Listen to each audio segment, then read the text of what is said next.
Hello everybody, welcome to the Thursday edition of Video Clips. Geisinger Health System in Danville, Pennsylvania has instituted a new program called Proven Experience, which the program is about patients either being 100% satisfied or they get their money back. They're backing up their claim with action. They've already refunded over $100,000 to 100 patients who complained about things such as long waits in the emergency room, bad meals, and disagreements with doctors. CEO David Feinberg, a medical doctor, says, quote, his peers still think we're nuts. And I'm sure people do. Feinberg says the medical system needs disruption, particularly since it's historically been focused a lot more on the providers than the patients, and he's confident that guaranteeing results will be part of this disruptive process. His reason for the refunds, he says the consumers are paying for more of their own medical care out of pocket, which means that they're going to be a whole lot more selective about the doctors they choose and the places they go for treatment. He's inspired by Starbucks, which has a guarantee if you don't like your latte, they'll make it again. I think we can agree that healthcare is not quite the same as just making another cup of coffee, but I think that, that Feinberg is right, that there's some merit in his proposal. But Feinberg says that this will work in his hospital system because he's confident that the work that they do is good enough that it won't bankrupt them to offer people their money back.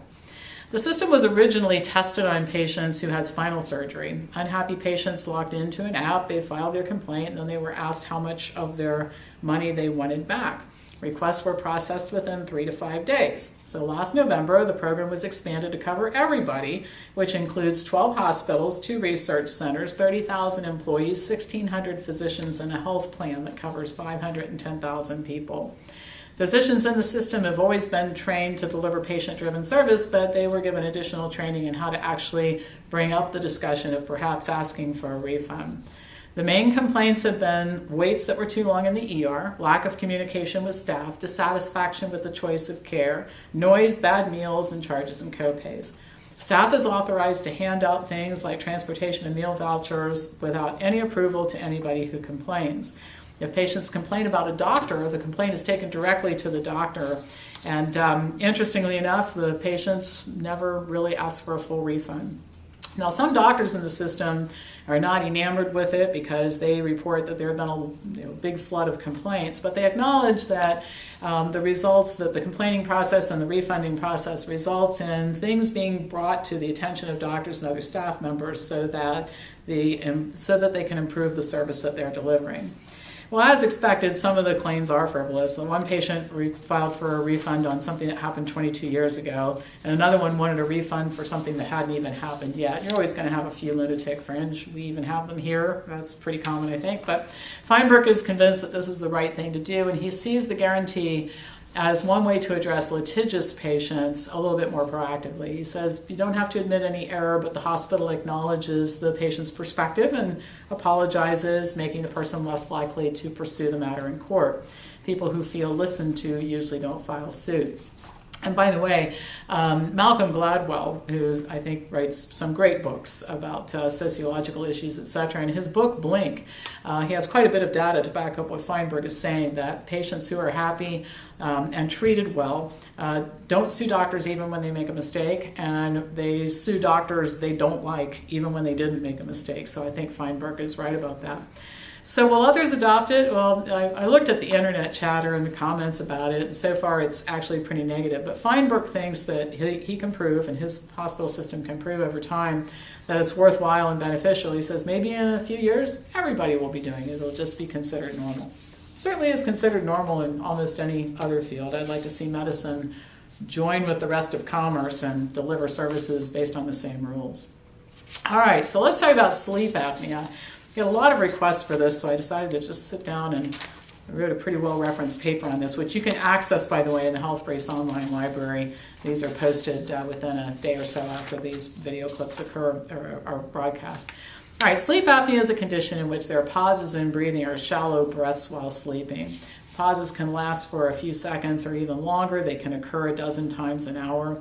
After a pause, breathing begins again, often with loud snoring or choking sound, and sometimes the first person who realizes that this is going on is the spouse or sleeping partner, because the noise is such that it wakes that person up, who then informs the person something is the matter with you because you sure do make a lot of noise at night.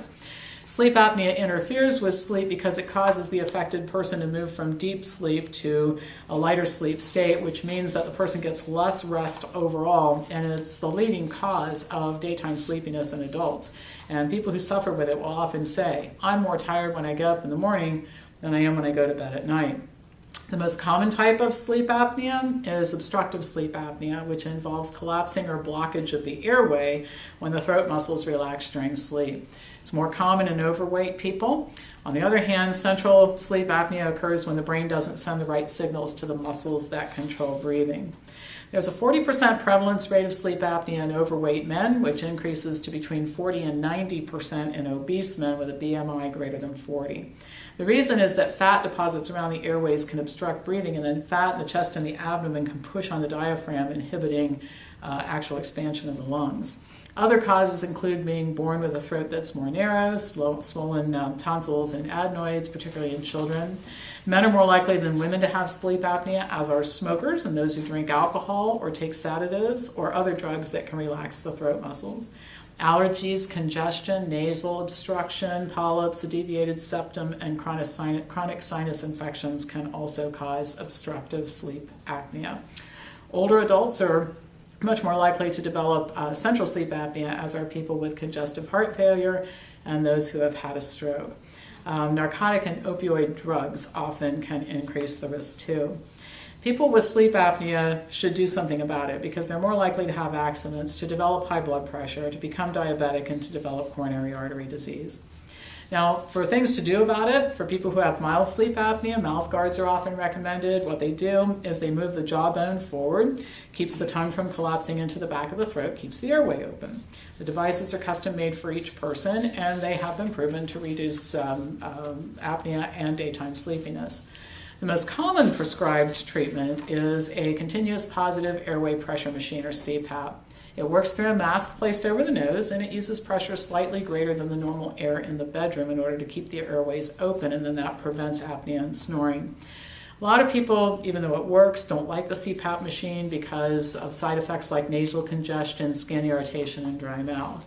So dislike of CPAP and other devices can provide a good incentive to lose weight, which has been shown to reduce symptoms of obstructive sleep apnea and to address related cardiovascular and metabolic symptoms too. Losing weight is so important that losing only 10 to 15% of body weight can result in a 30 to 50% reduction in symptoms. This means a person who weighs 250 pounds would most likely reduce symptoms significantly if he or she lost just 25 pounds of weight loss. Weight reduction resulting from diet and lifestyle intervention causes positive changes in obstructive sleep apnea that continue even after the diet and lifestyle program ends. In order to mitigate symptoms while weight is being lost, diet's being changed, and that sort of thing, upper body elevation during sleep has been shown to improve breathing and significantly improve sleep restfulness. Exercise by itself has also been proven to help the condition. A meta-analysis of 8 studies, including 182 participants, concluded that exercise resulted in improved symptoms of sleep apnea, less sleepiness, and lower BMI. So bottom line is sleep apnea is just another byproduct of terrible diet and lifestyle choices that lead to weight gain. So adopting a health-promoting diet and exercise program, weight loss, resolves many, if not most cases, and it's definitely a preferable option to mouth guards and CPAP machines and all that sort of thing. This is a problem that is solvable for most people. All right, that's all I have to say today. So as usual, you pass this on to anybody who you think would enjoy watching it, and I will be back to you next Tuesday with more news.